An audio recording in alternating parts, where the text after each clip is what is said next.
बृहस्पतिवार व्रत कथा। एक नगर में एक बड़ा व्यापारी रहता था। वह जहाजों में माल लदवाकर दूसरे देशों में भेजा करता था। वह जिस प्रकार अधिक धन कमाता था, उसी प्रकार जी खोलकर दान भी करता था। परंतु उसकी पत्नी अत्यंत कंजूस थी। वह किसी को एक दमड़ी भी नहीं देने देती थी। एक बार सेठ जब दूसरे देश व्यापार करने गया, तो पीछे से बृहस्पति देव ने साधु वेश में उसकी पत्नी से भिक्षा मांगी। व्यापारी की पत्नी बृहस्पति देव से बोली, हे साधु महाराज, मैं इस दान और पुण्य से तंग आ गई हूँ।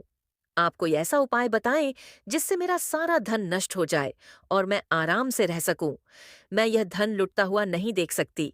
बृहस्पति देव ने कहा, हे देवी, तुम बड़ी विचित्र हो। संतान और धन से कोई दुखी होता है। अगर अधिक धन है तो इसे शुभ कार्यों में लगाओ, कुंवारी कन्याओं का विवाह कराओ, विद्यालय और बाग बगीचों का निर्माण कराओ। ऐसे पुण्य कार्य करने से तुम्हारा लोक परलोक सार्थक हो सकता है। परंतु साधु की इन बातों से व्यापारी की पत्नी को खुशी नहीं हुई। उसने कहा, मुझे ऐसे धन की आवश्यकता नहीं है जिसे मैं दान दूं। तब बृहस्पति देव बोले, यदि तुम्हारी ऐसी इच्छा है तो तुम एक उपाय करना। 7 बृहस्पतिवार घर को गोबर से लीपना, अपने केशों को पीली मिट्टी से धोना, केशों को धोते समय स्नान करना, व्यापारी से हजामत बनाने को कहना, भोजन में मांस मदिरा खाना, कपड़े अपने घर धोना। ऐसा करने से तुम्हारा सारा धन नष्ट हो जाएगा। इतना कहकर बृहस्पति देव अंतर ध्यान हो गए। व्यापारी की पत्नी ने बृहस्पति देव के कहे अनुसार 7 बृहस्पतिवार वैसा ही करने का निश्चय किया। केवल 3 बृहस्पतिवार बीते थे कि उसी समस्त धन संपत्ति नष्ट हो गई और वह परलोक सिद्धार गई। जब व्यापारी वापस आया तो उसने देखा कि उसका सब कुछ नष्ट हो चुका है। उस व्यापारी ने अपनी पुत्री को सांत्वना दी और दूसरे नगर में जाकर बस गया। वहां वह जंगल से लकड़ी काटकर लाता और शहर में बेचता। इस तरह वह अपना जीवन व्यतीत करने लगा। एक दिन उसकी पुत्री ने दही खाने की इच्छा प्रकट की, लेकिन व्यापारी के पास दही खरीदने के पैसे नहीं थे। वह अपनी पुत्री को आश्वासन देकर जंगल में लकड़ी काटने चला गया। वहां एक वृक्ष के नीचे बैठ अपनी पूर्व दशा पर विचार कर रोने लगा। उस दिन बृहस्पतिवार था। तभी वहां बृहस्पति देव साधु के रूप में सेठ के पास आए और बोले, हे मनुष्य, तू इस जंगल में किस चिंता में बैठा है? तब व्यापारी बोला, हे महाराज, आप सब कुछ जानते हैं। इतना कहकर व्यापारी अपनी कहानी सुनाकर रो पड़ा। बृहस्पति देव बोले, देखो बेटा, तुम्हारी पत्नी ने बृहस्पति देव का अपमान किया था, इसी कारण तुम्हारा यह हाल हुआ है। लेकिन अब तुम किसी प्रकार की चिंता मत करो। तुम गुरुवार के दिन बृहस्पति देव का पाठ करो। 2 पैसे के चने और गुड़ को लेकर जल के लोटे में शक्कर डालकर वह अमृत और प्रसाद अपने परिवार के सदस्यों और कथा सुनने वालों में बांट दो। स्वयं भी प्रसाद और चरणामृत लो। भगवान तुम्हारा अवश्य कल्याण करेंगे। साधु की बात सुनकर व्यापारी बोला, महाराज, मुझे तो इतना भी नहीं बचता कि मैं अपनी पुत्री को दही लाकर दे सकूं। इस पर साधु जी बोले, तुम लकड़ियां शहर में बेचने जाना। तुम्हें लकड़ियों के दाम पहले से चौगुने मिलेंगे, जिससे तुम्हारे सारे कार्य सिद्ध हो जाएंगे। उसने लकड़ियां काटी और शहर में बेचने के लिए चल पड़ी था। उसकी लकड़ियां अच्छे दाम में बिक गई, जिससे उसने अपनी पुत्री के लिए दही लिया और गुरुवार की कथा हेतु चना गुड़ लेकर कथा की और प्रसाद बांटकर स्वयं भी खाया। उसी दिन से उसकी सभी कठिनाइयां दूर होने लगीं, परंतु अगले बृहस्पतिवार को वह कथा करना भूल गया। अगले दिन वहां के राजा ने एक बड़े यज्ञ का आयोजन कर पूरे नगर के लोगों के लिए भोज का आयोजन किया। राजा की आज्ञा अनुसार पूरा नगर राजा के महल में भोज करने गया, लेकिन व्यापारी व उसकी पुत्री तनिक विलंब से पहुंचे। अतः उन दोनों को राजा ने महल में ले जाकर भोजन कराया। जब वे दोनों लौट कर आए, तब रानी ने देखा कि उसका खूंटी पर टंगा हार गायब है। रानी को व्यापारी और उसकी पुत्री पर संदेह हुआ कि उसका हार उन दोनों ने ही चुराया है। राजा की आज्ञा से उन दोनों को कारावास की कोठरी में कैद कर दिया गया। कैद में पड़कर दोनों अत्यंत दुखी हुए। वहां उन्होंने बृहस्पति देवता का स्मरण किया।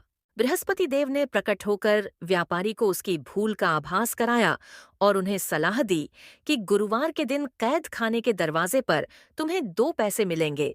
उनसे तुम चने और मुनक्का मंगवाकर विधिपूर्वक बृहस्पति देवता का पूजन करना। तुम्हारे सब दुख दूर हो जाएंगे। बृहस्पतिवार को कैद खाने के द्वार पर उन्हें 2 पैसे मिले। बाहर सड़क पर एक स्त्री जा रही थी। व्यापारी ने उसे बुलाकर गुड़ और चने लाने को कहा। इस पर वह स्त्री बोली, मैं अपनी बहू के लिए गहने लेने जा रही हूँ, मेरे पास समय नहीं है। इतना कहकर वह चली गई। थोड़ी देर बाद वहां से एक और स्त्री निकली। व्यापारी ने उसे बुलाकर कहा कि हे बहन, मुझे बृहस्पतिवार की कथा करनी है। तुम मुझे 2 पैसे का गुड़ चना ला दो। बृहस्पति देव का नाम सुनकर वह स्त्री बोली, भाई, मैं तुम्हें अभी गुड़ चना लाकर देती हूँ। मेरा इकलौता पुत्र मर गया है। मैं उसके लिए कफन लेने जा रही थी, लेकिन मैं पहले तुम्हारा काम करूंगी। उसके बाद अपने पुत्र के लिए कफन लाऊंगी। वह स्त्री बाजार से व्यापारी के लिए गुड़ चना ले आई और स्वयं भी बृहस्पति देव की कथा सुनी। कथा के समाप्त होने पर वह स्त्री कफन लेकर अपने घर गई।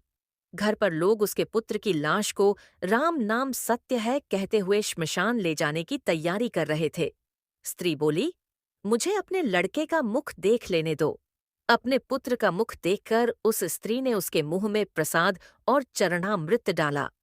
प्रसाद और चरणामृत के प्रभाव से वह पुण्य जीवित हो गया। पहली स्त्री जिसने बृहस्पति देव का निरादर किया था, वह जब अपने पुत्र के विवाह हेतु पुत्र वधू के लिए गहने लेकर लौटी और जैसे ही उसका पुत्र घोड़ी पर बैठकर निकला, वैसे ही घोड़ी ने ऐसी उछाल मारी कि वह घोड़ी से गिरकर मर गया। यह देख स्त्री रो रोकर बृहस्पति देव से क्षमा याचना करने लगी। उस स्त्री की याचना से बृहस्पति देव साधु वेश में वहां पहुंचकर कहने लगे, देवी, तुम्हें अधिक विलाप करने की आवश्यकता नहीं है। यह बृहस्पति देव का अनादर करने के कारण हुआ है। तुम वापस जाकर मेरे भक्त से क्षमा मांगकर कथा सुनो, तभी तुम्हारी मनोकामना पूर्ण होगी।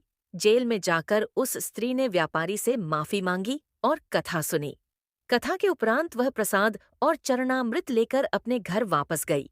घर आकर उसने चरणामृत अपने मृत पुत्र के मुख में डाला। चरणामृत के प्रभाव से उसका पुत्र भी जीवित हो उठा। उसी रात बृहस्पति देव राजा के सपने में आए और बोले, हे राजन, तूने जिस व्यापारी और उसके पुत्री को जेल में कैद कर रखा है, वह बिल्कुल निर्दोष है। तुम्हारी रानी का हार वहीं खूंटी पर टंगा है। दिन निकला तो राजा रानी ने हार खूंटी पर लटका हुआ देखा। राजा ने उस व्यापारी और उसकी पुत्री को रिहा कर दिया और उन्हें आधा राज्य देकर उसकी पुत्री का विवाह उच्च कुल में करवाकर दहेज में हीरे जवाहरात दिए। इस प्रकार गुरुवार व्रत करने से बृहस्पति देवता प्रसन्न होते हैं। यह व्रत अत्यंत फलदायी है। अग्नि पुराण के अनुसार अनुराधा नक्षत्र युक्त गुरुवार से आरंभ करके 7 गुरुवार व्रत करने से बृहस्पति ग्रह की हर पीड़ा से मुक्ति मिलती है। अगर आपको यह वीडियो अच्छी लगी है तो कमेंट जरूर करें और चैनल को सब्सक्राइब करना ना भूलें। धन्यवाद।